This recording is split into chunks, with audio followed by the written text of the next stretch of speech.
Pengkhotbah pasal 7 ayat yang ke-13 dan 14. Pengkhotbah Perjanjian Lama, Saudara. Pasal yang ke-7 ayat yang ke-13 dan 14. Perhatikanlah pekerjaan Allah. Siapakah dapat meluruskan apa yang telah dibengkokkannya? Pada hari mujur, bergembiralah. Tetapi pada hari malang, ingatlah bahwa hari malang ini pun dijadikan Allah. Seperti juga hari mujur.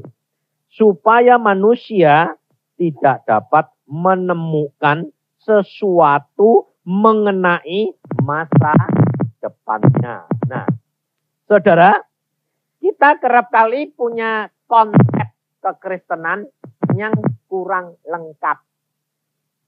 Bukan salah, tapi kurang lengkap. Kurang lengkapnya di mana? Kita kerap kali jadi orang Kristen punya prinsip, punya pendapat.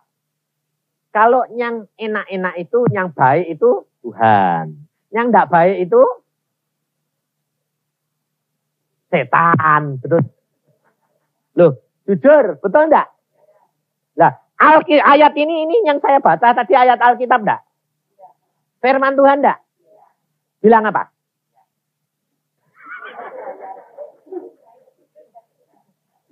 Yang malang, yang mujur dari yang jadiin. Ya iyalah kok kamu bilang setan. Nah, jadi saudara tahu bahwa ternyata kita itu punya konsep yang salah. Kurang benar, kurang komplit. Maka dari itu kita belajar, selalu saya tekankan, baca Alkitab, baca Alkitab.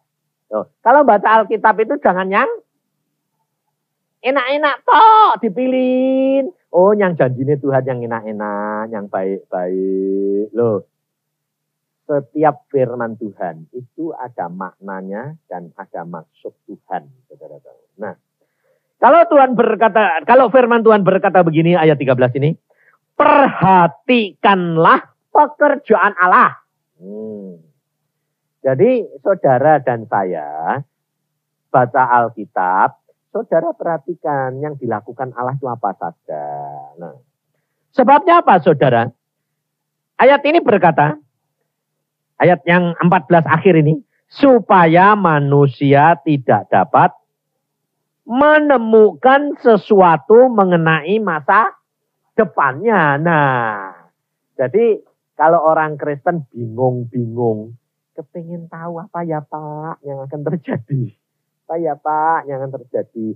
Lalu cari Tuhan, tidak ketemu, cari dukun. Cari tukang ramal. Loh, salah enggak? Wong Alkitab sudah bilang, masa depanmu tidak bakal tahu. Karena dibikin oleh Tuhan. Jadi kalau kamu ngotot terus mau tahu, akhirnya kamu menentang Tuhan enggak? Lah kamu ini menang apa kalah mbak Tuhan? Sudah pasti kalah. Tahu. Lah kok kamu cari istri? Lah buat apa wong kita sudah tahu bahwa bakal kalah. Tapi tidak mau nyerah. Nah, kayak kesaksian ibu tadi dong. Ditunggu sampai 2 tahun, sampai bodol, sampai habis-habisan tuh. Lah kan golek penyakit toh. Lah, mbok cepet-cepet nyenengke Tuhan kan penak dah. Ora sampai entek-entekan dah. Loh, ya enggak? Maka dari itu coba perhatikan kesaksian ini Pak Budiono. Dia dikasih suruh ceramah. Tapi dilarang nyebut nama Yesus. Nah, sebetulnya dia dari Roma bingung enggak? Bingung pasti loh. Kok enggak untuk nyebut Yesus itu piye?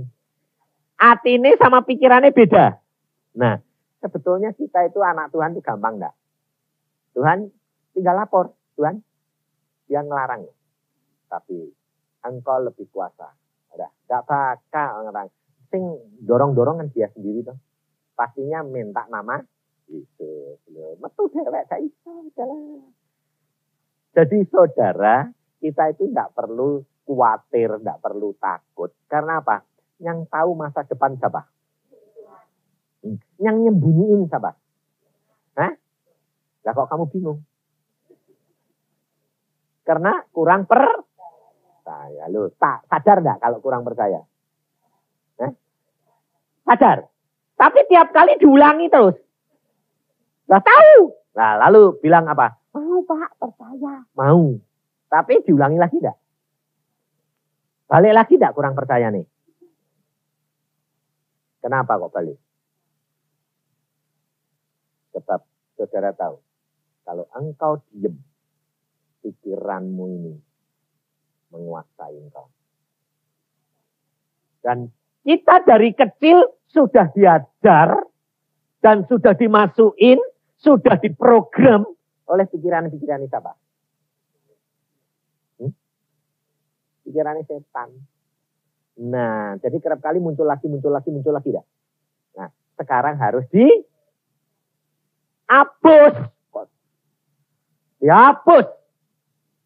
dicuci. Nah, ini kerap kali saudara-saudara tuh minta apa? Bagaimana Pak? Ini kok bisa timbul? Mengapa? Obatnya apa? Yang diributi itu hasilnya. Jangan. Hasilnya itu sebabnya apa? Kok punya pikiran-pikiran kayak gini Pak? Wong aku ya tidak mau. Loh, kadang-kadang pikiranmu itu muncul sendiri dah. Yang kamu sendiri tidak mau dah. Nah, tapi saudara cari penyebabnya, lalu mengapa? Buat apa? Lalu yang salah siapa?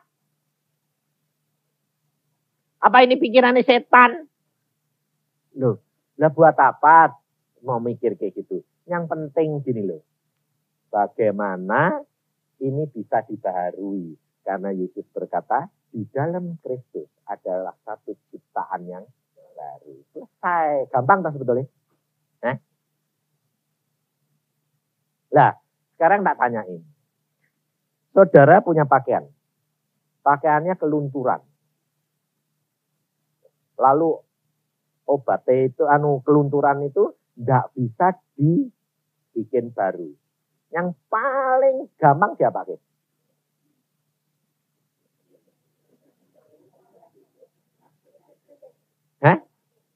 Buang. Lo betul toh? Buang toh? Lah Alkitab bilang apa? Kerat. Jadi dikerat tuh diapain? Dipotong diapain? Buang toh, bakar wae toh. Paling gampang toh? Loh lah kamu maunya apa? Sayang Pak. Yuk kucak belel. Tuwek. Tidak tuwek mbok buang enggak? Tapi capek sih dah. Nah itu kamu senengnya gitu. Lah mbok ya ini bisa enggak Pak? Enggak bisa. Buang wis lah. Gampang toh? Nah, kamu mau enggak dipotong?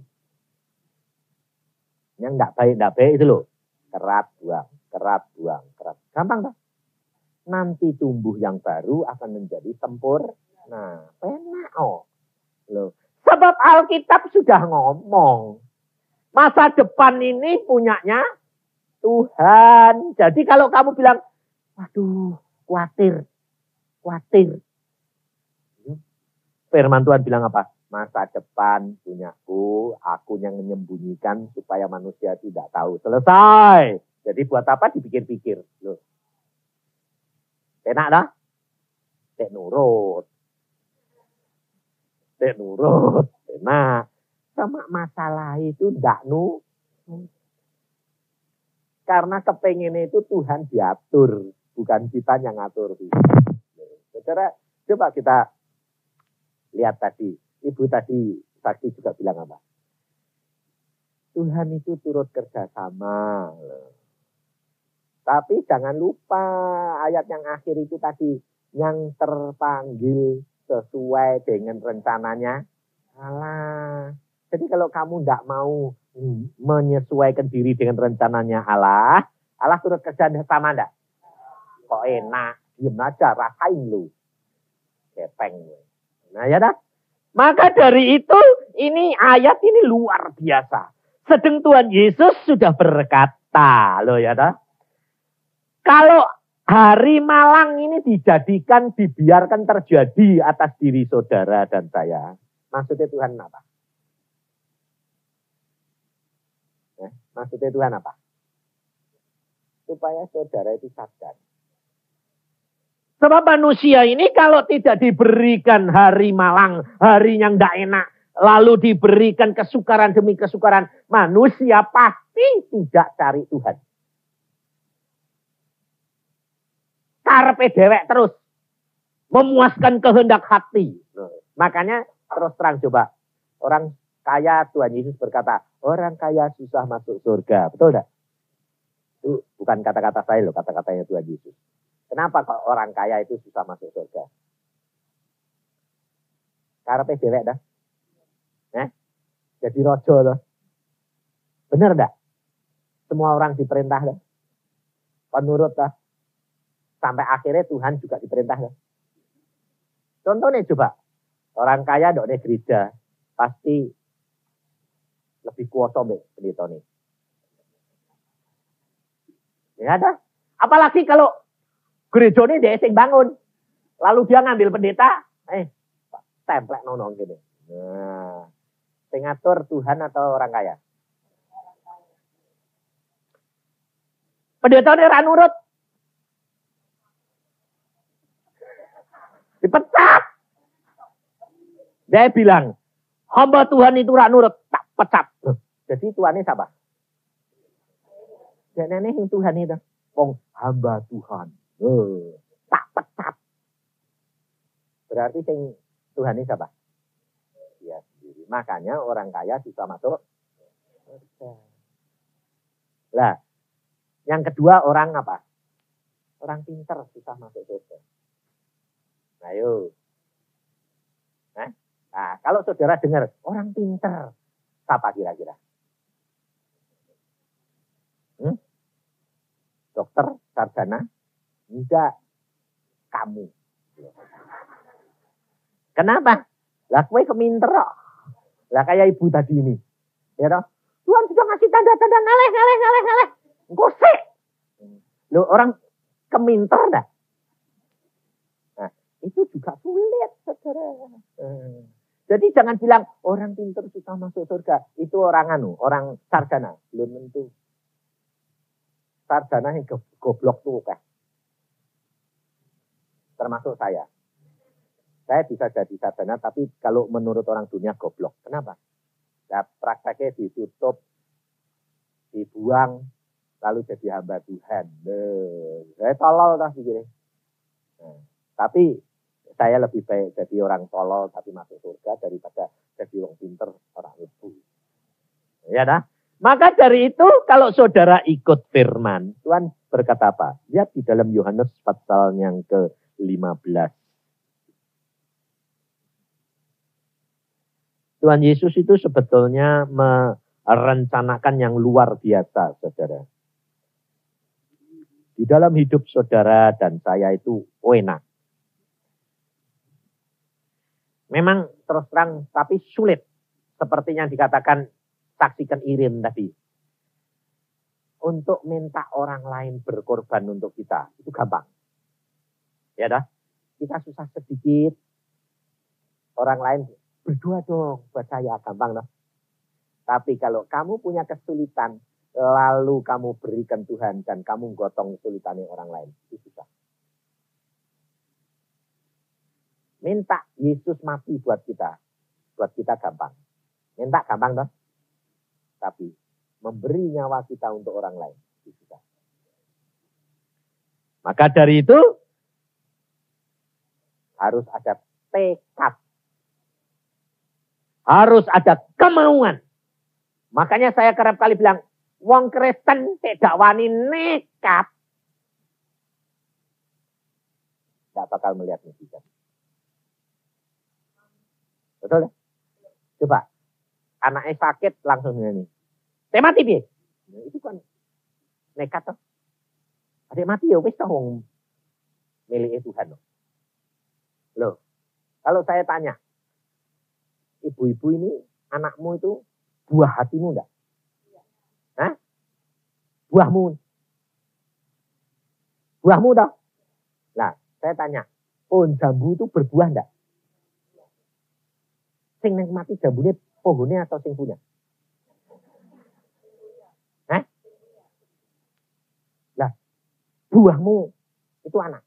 Sing nikmati sing punya atau kowe? Hah?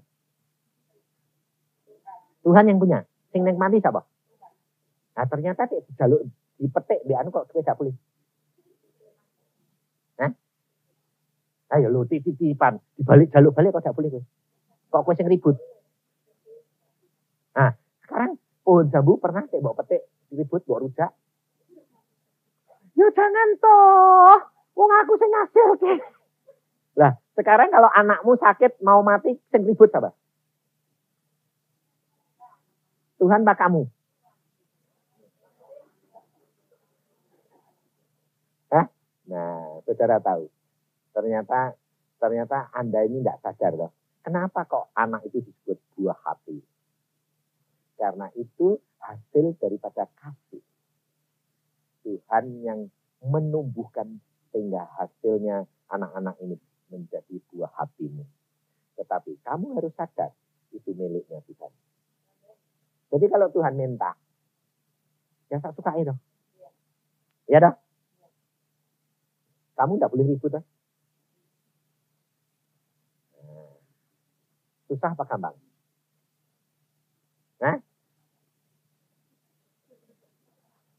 Nah, sekarang kamu bilang gini, wadah susah Pak. Loh, kalau Allah memberikan anaknya mati buat kamu, kamu bilang, terima kasih Tuhan. Tuhan bilang, loh, ini anakmu bukan aku. Loh jangan, loh itu sih. Coba itu itu. Kamu bilang, Tuhan, aku mau jadi pengikutmu. Aku mau belajar kepadamu. Tapi kamu tidak mau nurut lah. Kapan selesainya masalahmu? Tidak bisa selesai. Sebab Tuhan Yesus sudah berkata, kok yang kupasang itu enak. Kok itu beban dah? Enak dan ringan. Loh. Lah yang kamu angkat itu kokmu sendiri atau kok yang dari Tuhan?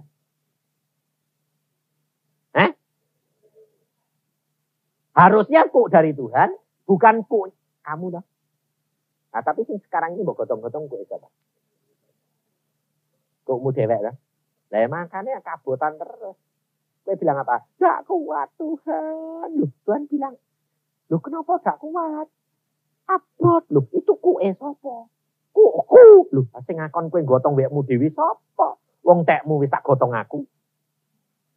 Kowe mesti gotong kuk yang ku pasang. Jadi kuk yang aku pasang itu kue siapa? Kue orang lain yang ditempelke di tempat kamu. Ringan, Tuhan bilang. Masa? Iya, contoh Tuhan bilang. Kamu kalau mikiri bebanmu dewek, bisa tidur ya? Tapi dek kowe nyembayangke gotong bebannya wong liya, langsung selesai amin tidur enggak? Enteng di. Enteng orang lain. Sebabnya apa? Mbok tangisi kaya apa? Bar amin wis lali ilang betutu. Tapi dek barangmu dewek, Tuhan, amin. Mlebu meneh gotong neh ra iso turu kelop-kelop terus dipikiri, betul enggak? Hah? Nah, ngerti? Karena apa orang bilang, aku tidak kuat Pak, beban itu terlalu berat. Sebab dia salah berpikir. Bebanmu, kamu serahkan Yesus, kamu bilang, Tuhan, aku ngangkat beban siapa ini? Tak angkat ya Tuhan. Kalau kamu ngangkat beban orang, bebanmu diangkat Yesus. Dan bebanmu luwih berat kok. Kowe tidak sanggup, Yesus sanggup. Tapi Yesus tahu, kowe tidak sanggup mengangkat bebanmu, Tuhan Gue ngangkat beban orang. Enteng. Enak dah. Tuhan itu ngasih jalan enak enggak? Tapi harus ada tekad ini loh. Lalu nekat. Nekatnya apa? Tolke. Gotong beban wong liya. Enak, ya dah. Maka dari itu Tuhan berkata di dalam Yohanes 15 bilang apa dia? Coba perhatiin. Ayat yang ke-9, 10. Seperti Bapa telah mengasihi aku, demikian juga aku telah mengasihi kamu. Jadi kasihnya Yesus kepada kita itu sama dengan kasihnya Bapa kepada Yesus. Tinggallah di dalam kasihku itu. Jikalau kamu menuruti perintahku, kamu akan tinggal di dalam kasihku, seperti aku menuruti perintah Bapakku dan tinggal di dalam kasihnya. Semuanya, ayat 11, semuanya itu kukatakan kepadamu, supaya sukacitaku ada di dalam kamu, dan sukacitamu menjadi penuh. Jadi kira-kira kalau sukacita saudara dan saya ini penuh terus, ini berarti damai sejahteranya tinggal ada di kita terus ya. Nah, bagaimana caranya? Gampang enggak? Untuk supaya kita tahu kalau kita tinggal di dalam kasihnya Yesus. Apabila sukacita ini penuh. Nah, kalau kira-kira ini sukacitanya mulai kurang, terjadi apa? Kegelisahan enggak? Damai sejahtera hilang enggak? Nah, kalau hilang berarti mulai turun sukacita itu. Nah, itu berarti kita tidak tinggal di dalam kasih. Berarti kita tidak tinggal di dalam firman. Tinggal mereka toh. Wah, kok damai ini kok hilang? Saudara kadang-kadang ngerasa enggak? Enggak ada apa-apa rasanya. Kok enggak ada damai ya? Waduh, kok enak. Nah, itu lalu saudara harus kemana? Masuk kamar, sembahyang. Ngomongnya piye? Tuhan, kok enggak ada damai? Tuhan Roh Kudus, kowe kan penolongku. Loh, aku ngomong mbek Tuhan itu biasa kok. Ya ngoko, ya kowe ngono kok ora urusan aku. Loh, saya ini tak tanyai. Anakmu deh, bapak, ambek bapaknya ngomong, papa yang baik, atau papa. Kowe ngerti, Pak? Ya deh. Betul enggak? Papa, kowe ngerti mau? Betul enggak? Atau, papa yang baik. Engkau tadi pergi kemana, Pak? Hah? Loh, itu formal atau? Loh, anaknya enggak pernah ketemu formal enggak? Tapi anaknya akrab bilang nih, papa, lu ngerti gue? Betul enggak? Hah? Lah aku udah Tuhan gitu. Tuhan, lu kok iki lho kok hilang. Loh. Saudara tahu, dari omonganmu, dari tindakanmu, kamu tahu, kamu bergaul karib sama Allahmu benda. Iya dah. Kayak kue formilan, berarti hubunganmu sama Bapak bagaimana?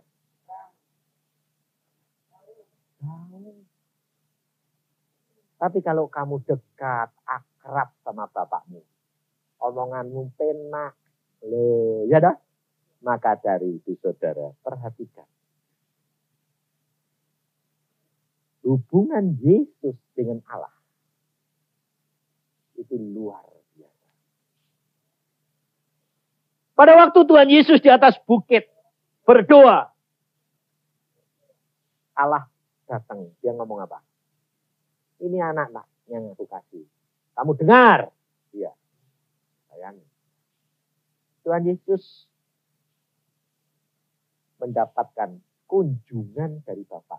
Bapaknya malah yang turun atau dia yang naik? Bapaknya turun merendahkan diri untuk mengunjungi anaknya. Sayang. Dia mau bergaul. Loh, biarpun ini presiden mamanya. Kalau di rumah ini anaknya ini Formal apa informal? Hah? Apa ngadep bapaknya mesti Pak? Ora toh. Bapaknya linggih ya cengok krek, biarpun presiden ra urusan, betul enggak? Hah? Lumayan jongose presiden. Masuk keluar ndak selamat pagi Pak. Terus lu ngomong selamat Pak. Ya, lah dek kon bokon gitu buka muka bodoh. Ya datang ya. Selamat pagi Pak. Sekali. Habis itu ya kerja terus. Lah mbok presiden ini mau apa ya ndak siap-siap toh. Lah kayak tentara presiden lewat siap. Hormat. Lewat hormat siap. Saya bodoh ora kerja-kerja. Ini loh saudara, ini hidup kekristenan itu engkau harus bergaul karib dengan Allah. Sebab agama-agama lain tidak ada yang mengajarkan hubungan engkau dengan Allah adalah anak dan bapa. Kalau engkau kekristenanmu sebagai agama, engkau tidak beda dengan agama orang lain. Dan engkau tidak akan berani menyebut Allahmu itu Bapa. Tuhan terlalu tinggi. Tapi orang Kristen, Yesus berkata, engkau bukan lagi hamba. Engkau anakku. Sebut Bapak itu Bapakku. Minta dalam namaku.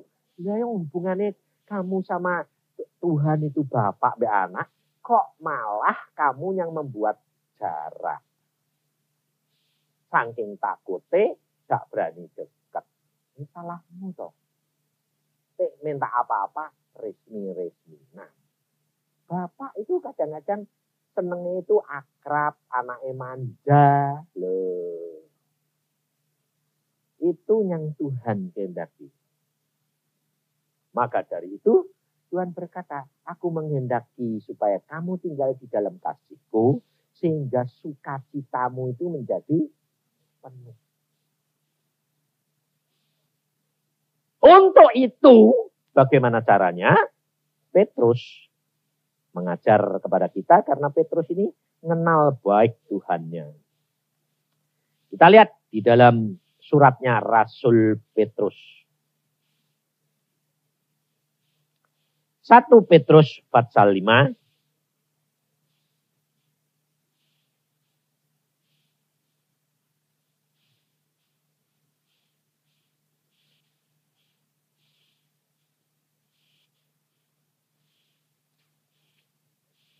Satu Petrus pasal 5.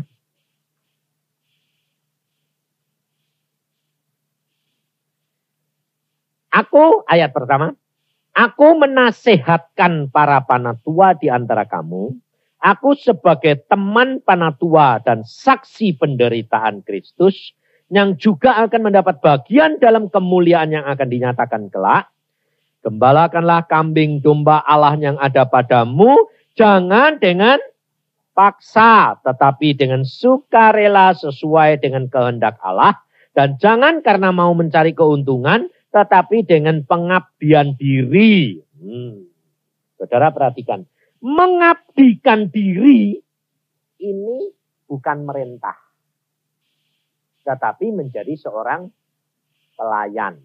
Nah, kalau Petrus ini mengingatkan para panatua, bukan berarti yang diingatkan ini majelis pendeta. Bukan, saudara tahu. Sebab gereja Tuhan yang paling kecil itu adalah rumah tangga kita. Ya dah? Nah, kalau saudara dan saya diberi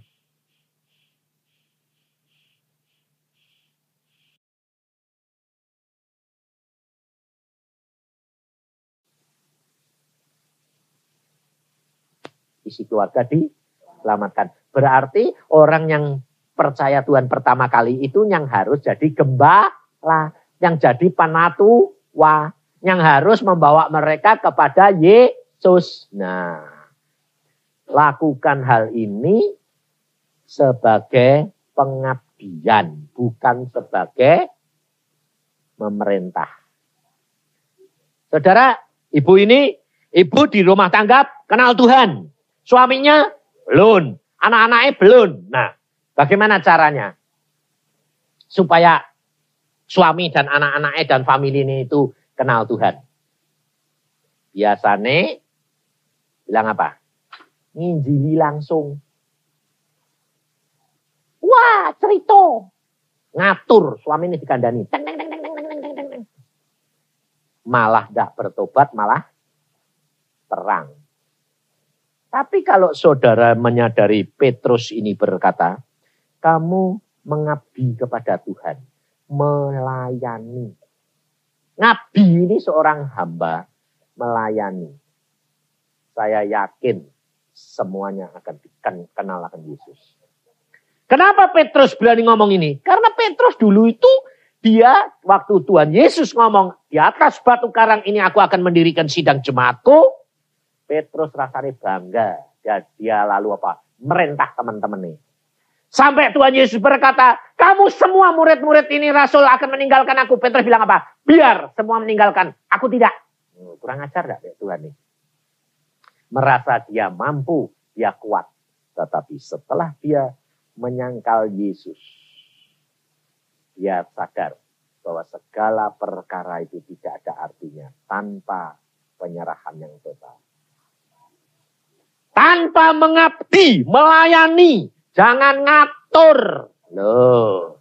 Sebab Alkitab sudah berkata, Roh Kudus yang ada di dalam hatimu, Roh Bapakmu ini yang akan menjawab, yang memimpin kamu apa yang harus kamu katakan. Berarti kita tidak boleh pakai banyak pikiran. Serahkan dalam tangan Tuhan, Roh Kudus akan memimpin kamu. Caranya bagaimana?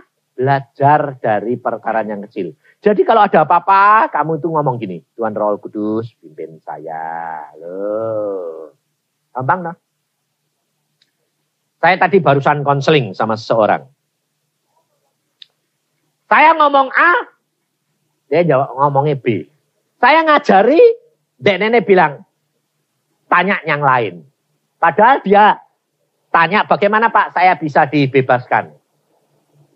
Kamu katanya tanya, dibebaskannya bagaimana? Tapi kamu tanyaannya yang aneh-aneh. Kerap kali kita disesatkan, saudara. Karena apa? Dalamnya ada setan nih. Makanya kalau saya konseling, saya gampang. Ada orang gila dibawa ke rumah saya. Orang gila ini dibawa rumah saya sama temannya. Saya bilang, Tuhan, ini orang gila diomongin tidak bisa toh. Mau ngomong dewek terus. Ngomong terus lah. Aku ngomong kan podo edan nih. Aku meni Tuhan, ini orang piye diapake ini. Tuhan cuma ngomong gini. Kongkon nyebut Yesus baik, Yesus baik, Yesus baik. Ngono tok Tuhan, ya. Ngomong, Yesus baik. Dia bilang, Yesus baik. Habis itu ngoceh meneh. Loh. Ngomong, Yesus baik. Yesus baik. Terus, Yesus baik. Ping telu, ngoceh meneh. Loh. Terus akhirnya aku bilang, wes ini kondok ini nyonyai ikut. Kamu nih. Sekarang kamu tunggu nih terus ngoceh setiap menit kan ngomong. Yesus baik, Yesus baik. Udah dia mulai ngoceh ngomong. Yesus baik, gentak. Wah, akhirnya tunggu nih nyonyai. Yesus baik, Yesus baik, Yesus baik. Angsal ngoceh, gentak. Yesus baik, Yesus baik, Yesus baik. Setelah dong ini tempatku setengah jam bisa bilang Yesus baik. Saya bilang pulang sepanjang jalan ngomong terus. Yesus baik. Ngomong terus 3 bulan sembuh total. Bayangin. Saya sampai tanya gini. Loh Tuhan, ini apa untuk dinggu? Yesus baik ngono tok. Ora entuk Tuhan bilang, loh, lah kok iso waras Tuhan? Tuhan bilang apa? Dia sembuh bukan karena berkata Yesus baik. Dia sembuh karena dia melakukan firman. Karena apa yang kamu katakan, aku yang mengatakan. Dan aku meneguhkan tiap perkataan hamba Tuhan. Oh jadi gitu, ya wis. Nah dari situ saya belajar. Jadi kalau ada orang konseling, Tuhan mau ngomong apa? Oh suruh baca Alkitab, nanti sembuh. Nah, baca Alkitab. Kowe waras. Carane piye, Pak? Baca wae ora arti. Pokoknya setiap sehari-hari baca terus. Jangan mikir yang lain, baca terus. Parah sih. Ya Pak, lu kok terang pikiranku. Parah. Yang lain lagi bilang. Nah, terus yang lain bilang, Tuhan tolong. Gitu tok. Ya wis. Yo, beres. Ini aku bilang, ya sebetulnya gampang loh. Betul enggak? Yang tahu siapa? Masa depan yang tahu siapa? Tuhan. Lah kalau kue nurut, gampang loh. Nah, kenapa sih kok gue susah-susah? Tapi kerap kali orang datang bilang, Pak, doakan saya. Tengking sih, Pak. Lola, tak tengking. Tuhan tahu. Gak bisa melalui tengking-tengkingan. Lah kan tanya mbak Tuhannya gampang tuh. Maka belajar dari perkara yang kecil. Sembarang-barang Tuhan Roh Kudus pimpin aku. Nanti jalanmu tuh dipimpin Tuhan luar biasa. Sebab kita kerap kali punya maksud dewek, kehendak dewek. Kita tidak tahu apa yang akan terjadi, tidak tahu, saudara. Apa yang akan terjadi itu kita tidak tahu. Tetapi apa yang Tuhan kehendaki itu pasti baik. Jadi kalau engkau sedang mengalami hari malang, jangan ngomel. Katakan Tuhan, engkau pasti punya maksud ini. Engkau pasti punya maksud ini. Dan supaya aku lebih mengenal engkau daripada sebelumnya itu. Ngucap syukur senantiasa. Allah pasti tuntun kamu. Dan kamu akan mempunyai pengalaman mujizat dengan dia. Supaya kamu tahu Allahmu tidak pernah meninggalkan kamu. Yang penting saudara dan saya nurut apapun yang dikehendaki Tuhan. Jaga sukacita ini tetap penuh di dalam kita. Maka engkau akan melihat kemuliaan Allah demi kemuliaan Allah. Amin. Mari kita berdoa.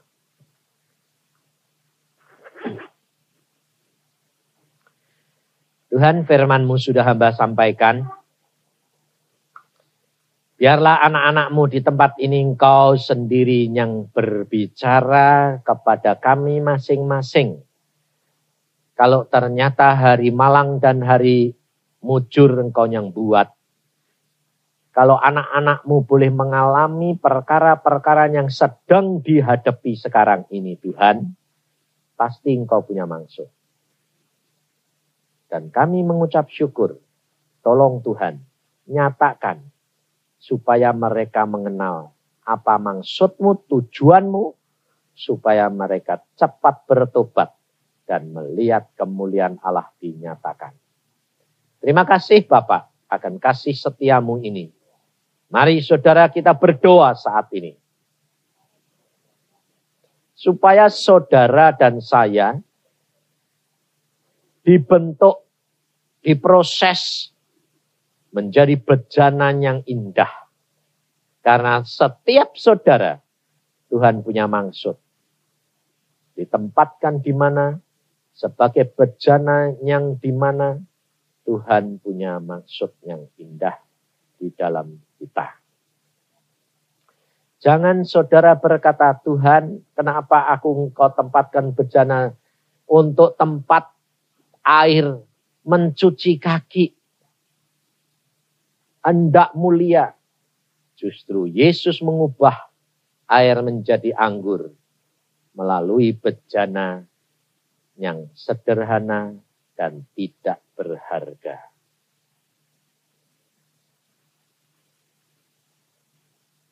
Makasih Tuhan, Kau berbicara kepada kami pribadi demi pribadi. Kalau ada yang sedang lemah, Engkau sendiri yang kuatkan. Kasihani Tuhan. Oh Yesus. Ya karata syakata kaya karata.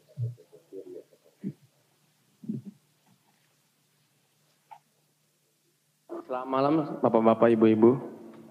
Saya mau menyaksikan sedikit tentang kasih Tuhan. Bagaimana Tuhan menyembuhkan saya waktu itu di tempat ini. Sekitar tahun 89. Saya namanya Yance Daeng Rangka, orang Makassar. Saya ke Bandung sekitar tahun 80. sekeluarga. Tahun 85, bapak saya meninggalkan kami sekeluarga. Untung bapak saya di surga tidak meninggalkan. 87 saya nikah, 88 saya kena hepatitis B. Saya ditangani oleh 5 dokter, menurut dokter nggak sembuh. Saya putus asa di sana waktu itu pertama, paling juga sebentar sembuh. Tapi begitu dokter bilang ini tidak ada obatnya, saya tidak bisa tidur, takut mati. Waktu itu anak saya masih umur sebulan, ya, jadi saya takut sekali mati, tiap malam nggak bisa tidur. Waktu itu saya dikasih tahu ke Pulau Laut, saya ke Pulau Laut, sering ke Pulau Laut, diajak. Menurut dokter ini tidak bisa sembuh, jadi saya itu kalau kesentuh sedikit jatuh, lemas.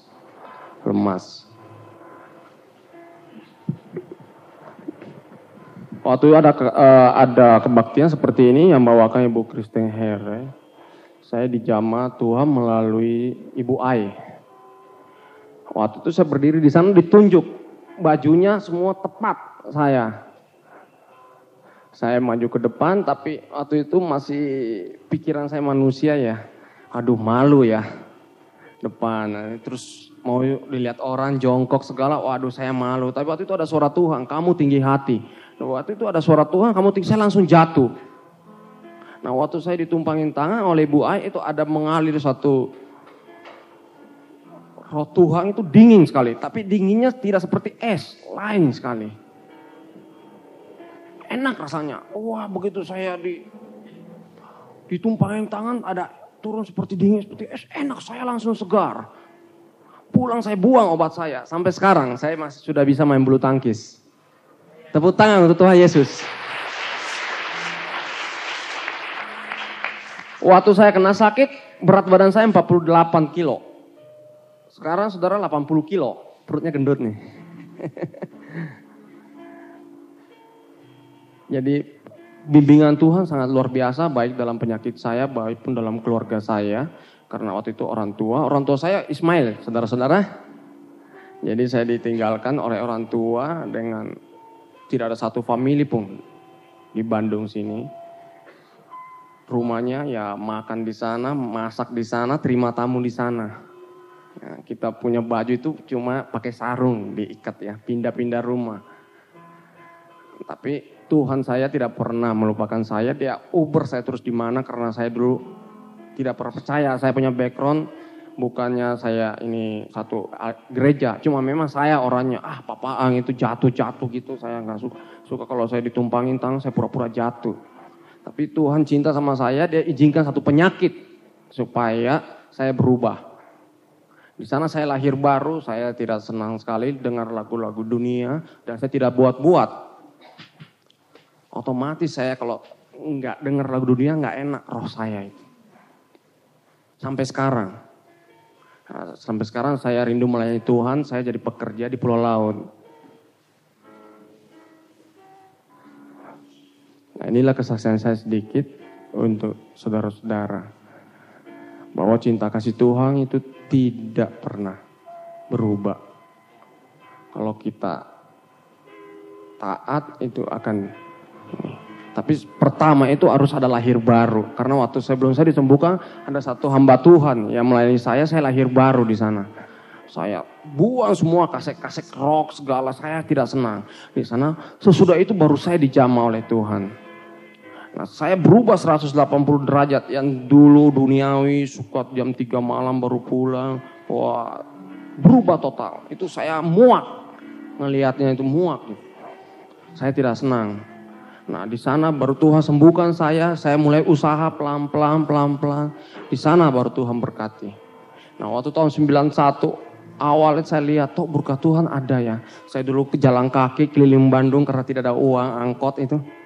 Jalan kaki, tapi begitu tahun 91, 88 saya sakit, 89 saya dijamah Tuhan. Pertengahan 89 saya mulai usaha pelan-pelan. 91 saya udah lihat berkat Tuhan luar biasa, saya sendiri kaget. Itu kalau diibaratkan seperti airline dan ada aja berkat dari mana. Waktu itu 91 saya lihat saya punya mobil, saya punya apa. Apa buat saya? Saya ke Tuhan itu apa balasannya? Nah, di sana saya rindu untuk melayani Tuhan. Karena saya seorang perantau, gak ada family, tapi Tuhan tidak pernah sedikit pun tidak menjamah saya. Selamanya dia jamah setiap hari. Dan saya total menyerahkan hidup saya kepada Tuhan. Tidak pernah mengandalkan akal pikiran saya. Baik pun sekarang dalam bidang bisnis, saya total kepada Tuhan. Sekian, terima kasih.